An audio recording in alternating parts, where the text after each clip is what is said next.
of the live eviction show last night was quite expected. Yes, housemates had mixed feelings. There was tension in the air. Also because Big Brother had, instructed the housemates to not discuss the nominations as well as conspire. That conspiracy is not allowed and discussing the nominations are not allowed as well. But sadly, all through the evening, running into the night, housemates have been discussing the nominations. And so I'm looking forward to seeing how Big Brother is going to handle that situation. Is he going to punish the whole house, or will he issue a strike to everybody? Looking at the fact that they have been consistently breaking rules in the house. That's a question for Big Brother, in case Big Brother can see this. But this video is about the aftermath of the live nominations process. Yes, for some people it was quite emotional. For others, they just started beefing everybody. And guys, quite frankly, I've always been of the opinion that no housemate should be upset about getting nominated. Yes, because they too nominate people in the house. I mean, nomination is part of the experience. It is part of the process. It is part of the privileges that the housemates must go through in the house. No housemate can decide today that they do not want to nominate. No, they must nominate because it is part of the experience. It is part of the process.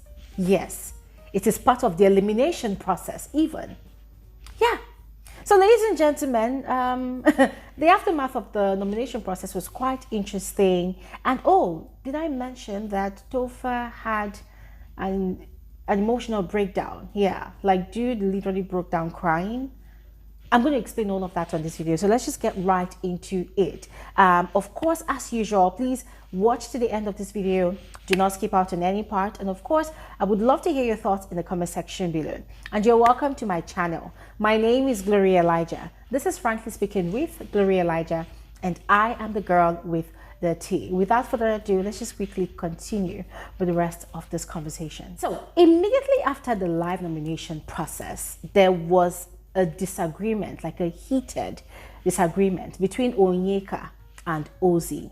Now, I am not really sure of the actual bone of contention between those two, but what Ozzy was saying to Onyeka was, you don't ever listen to anybody, you only listen to yourself. Yes, I don't know what that is all about. Yes, because much later Onyeka was reporting that whole situation to Wani and Sean. Yes, now there would have to be a follow-up conversation for me to really understand why Ozzy was upset with Onyeka. But I wasn't really particular about what Onyeka was explaining to Wani and Sean because my attention was more on Sean. Now, in that conversation, Wani was standing in front of Sean. Sean was behind her. And then Sean had his hand around her neck like this. And as they were standing right there listening to Onyeka, Sean was busy picking things off Wani's head, like being overly caring. And I was taken aback. I was surprised. But then I had to come off my surprise immediately because I remembered instantly that our dear Mr. Sean is up for eviction this week. And as the strategic being that he is, and the calculative being that he is, August probably, immediately calculated that, okay, Wani is not up. And from the look of things, it might seem as though she and her sister are strong contenders in the game. They possibly have people voting for them. So if I am very sweet and loving to this girl, if I give her a lot of attention this week, there's a possibility that her fans are going to vote for me. So let me be sweet. And ladies and gentlemen, that is how it has been. That is how it has been. In fact, that was the way it was all evening till late hours of the night. And then they went to bed together and they started kissing beneath the duvet. They started kissing. This week is looking like there's probably going to be a lot of activities happening between those two, all for the sake of votes, right?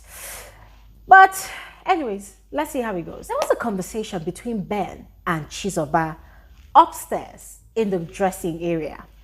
Now, it was quite an extensive conversation. They were talking about the imbalance in their relationship. Nelly was more like a mediator there. Chizoba was taking out her wig, right? And so she had no choice but to be a participant in that conversation. And Ben was just basically upset about the whole nominations process. He was really disappointed. And then he decided to find solace in alcohol. So he was drinking and he became very verbose. He was talking a lot. So he was talking about the fact that Chizoba is not really, is it like acting like they're actually having something going on between both of them? Like people in the house are seeing how she's not really sweet to him, like they are in a ship. Obviously, he's making reference to the Mbadiwe twins, how Chizoba gives more attention to OC especially. Let's not forget that OC actually nominated Ben. Yeah, so Ben was just in his feelings. So he was just going on and on about that. And Chizoba, of course, she couldn't really defend herself because she knows that what he's saying is true. Yeah. But then there was a part of that conversation that really drew my attention. It was the part where, because it was an off and on thing, the camera would move away, the camera would come back. So there was a part that the camera caught that thankfully we're able to hear. This was Ben now, you know, as a reference to Butcher's point in that conversation. He was referencing that situation between himself and Ndi. Remember that whole accusation or allegation thingy that Ben had pinched her nipple? So from what Ben said, he had mentioned that, oh, the first time it happened, he admits that 80% of the time it was his fault. In fact, he wants to admit that it was his fault. But then the second one that happened, he had to clear Ndi that, listen, don't even talk about that again. Don't even mention that again. So I didn't really catch like the complete gist because he did not give the complete gist. And it really pained me because I wanted to know what Ben meant by saying, oh, the first time it happened. So I was wondering, like, what does he mean by the first time it happened? And then the second one, what does it mean by a cleared hand? Could it be that Ndi had actually falsely accused Ben? What is this whole thing about? And let's not forget that Big Brother never addressed that situation publicly. So we're still left in the dark. And even though Ben talked about it briefly in that conversation, it still does not give us evidence about anything. It doesn't tell us who is guilty and who is the accused, or who is lying and who is not lying. I mean, ladies and gentlemen, what do you think? Then there was Kelly Ray. And then there was also Kelly Ray, who was encouraging Kassia, you know, to not be wary and not to think too much about the fact that they are standing again for eviction this week. I mean, this has been going on week in, week out from, I think, from the very first week, right? And it was just basically encouraging Kassia that she should not change for anybody. She should not allow the fact that people nominated her to change her from who she originally is. That after all, they've been surviving nominations back to back. And it only means one thing. It means that there's something that they are doing that is making people to vote for them. So they should just continue being themselves and doing what they normally do, you know, just to keep the votes coming in, you know. So she didn't really think much about it. Because, guys, these people were really sad. Their mood was completely affected. And you can't really blame them because they've been standing up, you know, back to back, week in, week out.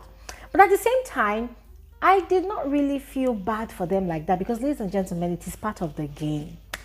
And it's not like they fold their arms and sit down in that house without people nominating them, or rather without them nominating people. It's you do me, I do you situation in that house, you know. So as much as I understand their plight, well, I just felt like, well, you guys, don't worry, just chest it, you'll be fine. Just chest it, yes. Although it kind of made them down for a bit, but they were back up, you know, in their element much later when the housemates were playing the games of lemons around the house. And then moving on to Tofa. Topher cried.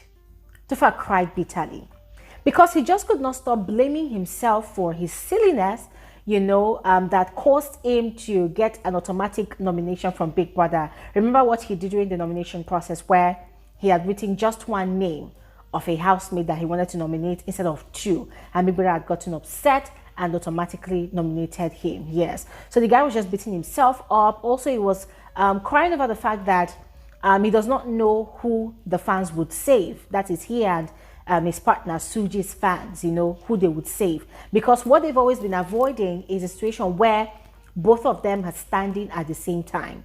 So now they are both up. Who will their fans save? So he was just scared, basically. And kudos to Anita for trying to pacify him. She was just encouraging him and motivating him to come out of his shell, come out of his element, and ensure that he puts his best foot forward this week, to see if people are going to want him to stay longer in the game. Then finally, there was a conversation between Ozzy and Victoria. So these two people are still trying to settle their differences, yes. Apparently, when Ozzy and Victoria were not really on good terms sometime last week, Ozzy had gone around explaining the situation to certain people. The same thing he did with Onyeka, and Victoria did not find it funny. As a matter of fact, she's still not finding it funny. So that is what they've been discussing, and still not really sure about the state of their relationship yet, because just after the nominations process, Ozzy had a fallout with Onyeka. So I don't really know if he is trying to properly seal or maybe reconcile with Victoria because Onyeka is not in the picture for now. I mean, guys, I don't really know what this guy is playing at, if he's just trying to get genuine friendship with Victoria or if he's still trying to get this whole triangle narrative on lockdown. Ladies and gentlemen, what are your thoughts? Let me know in the comment section below, as this is where I'm going to stop talking with regards to the aftermath of the live nomination process. There was the parrot spill. I already did a video about that, so please go ahead and check it out. And I'll see you all on another episode of Frankly Speaking with Elijah. Thanks for watching and have an amazing day.